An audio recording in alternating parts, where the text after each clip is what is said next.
शेवटचा प्रश्न, 1500चा रक्कम 2100 कधी करणार? हे 1500चा रक्कम 2100 कधी करणार हे आम्हाला जाहीर करा. सन्मान्य उपमुख्यमंत्री शिंदे साहेब काय बोलतायत?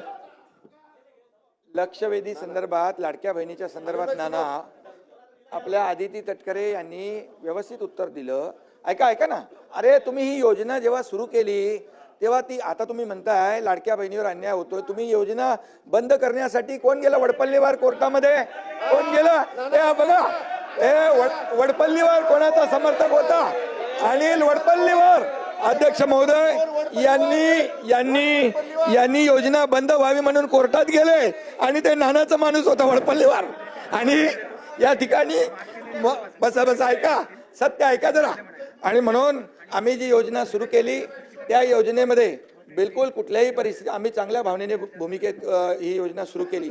त्यावेळेस तुम्हाला वाटलं हे फक्त निवडणुकीपुरती घोषणा आहे, तुम्ही चुनावी जुमला म्हणाले नाना, तुम्ही म्हणाले ही फसवी घोषणा आहे, तुम्ही एवढ्यावर थांबले नाही, तुम्ही हायकोर्टात पाठवलं, हायकोर्टाने पण एक चपराक दिली, त्याला पाठवून दिलं परत.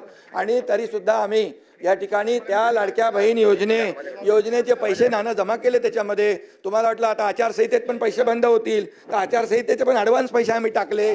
आम्ही पण बरोबर डोकं लावून काम केलं, लाडक्या बहिणींना पैसे मिळाले पाहिजे म्हणून. आणि लाडक्या बहिणींनी तुमचा टांगापलटी केला आणि पार असं लँडस्लाईड मॅन्डेट दिलं की म्हणून आता बघा, आदितीने जे उत्तर दिलं आमच्या मंत्री महोदयांनी अतिशय स्पेसिफिक प्रश्नांना उत्तर दिलंय. आणि तुम्हाला सांगतो, कुठल्याही परिस्थितीमध्ये लाडकी बहीण योजना तुम्हाला वाटतं कमी होईल, बंद होईल, मी सांगतो तुम्हाला लाडकी बहीण योजना कधीही बंद होणार नाही. आणि सांगतो तुम्हाला, तुम्ही 2100 रुपये बोलले, योग्य वेळी आम्ही जे जे बोललोय ते सगळं पूर्ण करणार नाना. कारण लाडक्या बहिणींमुळे तुम्ही जे नाही, लाडक्या तुम्ही खोडा घालायला प्रयत्न केला की नाही? लाडक्या बहिणीने चांगला जोडा दाखवला की नाही? लाडक्या बहिणीने काय चांगला जोडा दाखवला की नाही? विधानसभेत दाखवला की नाही? आणि म्हणून आता नाना एकच आहे, तुम्ही लाडक्या बहिणींच्या विरोधात कधी बोलू नका, बिलकुल.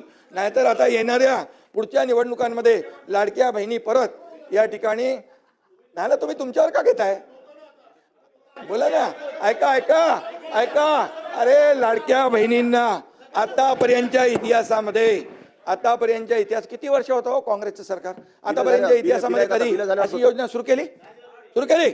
आम्ही सुरू केली. त्याला हिंमत लागते, धाडस लागतं आणि लोकांचे पैसे लोकांना देण्याची दानत लागते. ती दानत आम्ही दाखवली. आणि म्हणून या ठिकाणी तुम्हाला सांगतो, लाडकी बहीण योजना कधी बंद होणार नाही. जे जे आम्ही बोललोय ते पूर्ण करणार आणि करणार. योग्य वेळी योग्य वेळी योग्य वेळी योग्य वेळी योग्य वेळी योग्य वेळी देणार. आपण घोषणा शिंदे साहेबांनीच केलेली आहे 2100 रुपये करणार, तर ते 2100 रुपये या आर्थिक वर्षात आपण करणार का पुढच्या आर्थिक वर्षात करणार? की बहीण योजनेचे ऍप्लिकेशन सर, ज्याचा उल्लेख आपण आकडेवारीचा केला, ॲपवर साधारणपणे 1,34,85,000 इतके ऍप्लिकेशन्स आहेत. आणि पोर्टलवर ज्याचा आकडेवारीचा आपण उल्लेख केला ते 1,06,00,000. असं दोन्ही बायफर्केशननी हे 2,43,00,000 आहेत. आणि ते आकडे आत्ताही आपल्याला ॲप आणि पोर्टलवर दोन्हीवरही आपल्याला पाहायला मिळतात. मी ह्याची, कारण आपण रजिस्ट्रेशन करताना ज्यांना ॲप सोयीस्कर पडतो त्यांना ॲप, ज्यांना पोर्टल सोयीस्कर पडतो त्यांना पोर्टल, अशा पद्धतीने आपण दिलेलं आहे. मी साहेब या संदर्भातली आपल्याला सविस्तर माहिती ही त्या ठिकाणी ठेवते. आणि त्याच्यामुळे लाभार्थ्यांची संख्या ही व्यवस्थित रजिस्टर्ड पद्धतीने आहे. दुसरी महत्वाची गोष्ट म्हणजे जी काही रिकव्हरीची प्रक्रिया आहे, ज्या सरकारी कर्मचाऱ्यांनी त्या ठिकाणी लाभ घेतलेला आहे ती 2 महिन्याच्या आत पूर्ण केली जाईल. 12,000 का 12,500 जे पुरुष लाभार्थी सुद्धा जे दाखवण्यात आलेले आहेत स्क्रुटिनीमध्ये, त्या संदर्भामध्ये सुद्धा क्रॉस व्हेरिफिकेशन करून त्याच्यातले किती जेन्युइन बेनिफिशरीज आहेत, किती फेक बेनिफिशरीज आहेत, या संदर्भातली हे करून त्या संदर्भातली चौकशी करून त्यांच्यावर कडक कारवाई केली जाईल. महाराज, लाडकी बहीणची चर्चा काल कुठलंही कारण नसताना मुख्यमंत्र्यांनी या सभागृहात उपस्थित केली. आज योगायोगाने लक्षवेधी लागली. अध्यक्ष महाराज, माझा स्पेसिफिक प्रश्न अध्यक्ष महाराज, आणि ज्यांनी सुरू केलेली होती ते सभागृहात आहेतच, एकनाथ शिंदे साहेब. माझा प्रश्न एवढाच आहे की आपण जेव्हा योजना जाहीर केली त्यावेळेस आपण सांगितलं एवढे काही अर्ज भरले जातील त्या सगळ्या अर्जाला आम्ही 1500 रुपये लाडक्या बहिणीला आम्ही निधी उपलब्ध करून देऊ असं आपण केलं. आम्हाला आनंद झाला, काही आम्हाला अडचण नाही. मग तुम्ही 2100 जाहीर केलं त्याचाही आनंद झाला.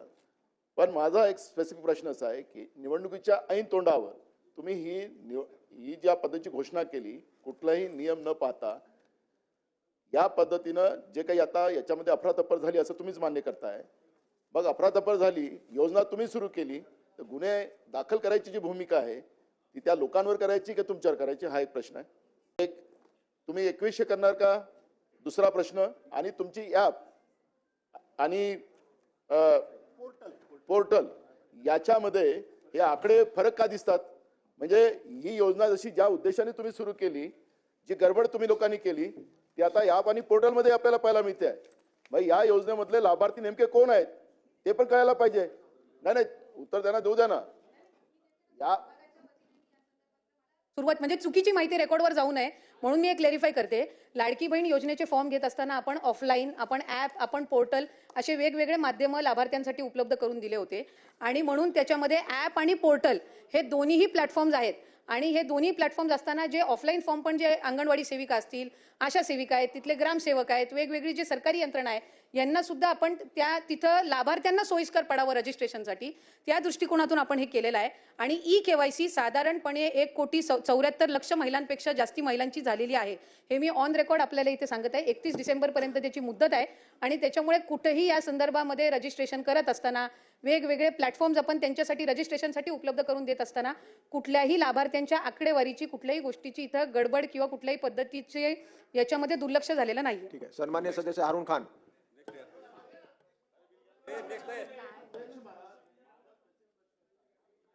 केलं अध्यक्ष मला त्यांनी आता मान्य प्रश्नाचं केलं. उत्तर दिलं ना. अध्यक्ष 10 मला त्यांनी मिनिटं मान्य चालू आहे केलं. लक्षवेधी. 15 त्यांनी मिनिटं मान्य केलं. आशा वर्कर, अंगणवाडी सेविका, ग्रामसेवक आम्ही सगळ्यांना कामाला लावलं. यांनी टार्गेट दिलं होतं अध्यक्ष महाराज त्यावेळेस, एवढे फॉर्म भरलेच पाहिजे आणि त्या पद्धतीने त्यांनी फॉर्म भरलेत आणि बोगस भरले. तुम्ही टार्गेट दिलेलं होतं, आणि मग तुमचं आता टॅब आणि या दोन्ही त्याच्यात फरक जाणवत आहे.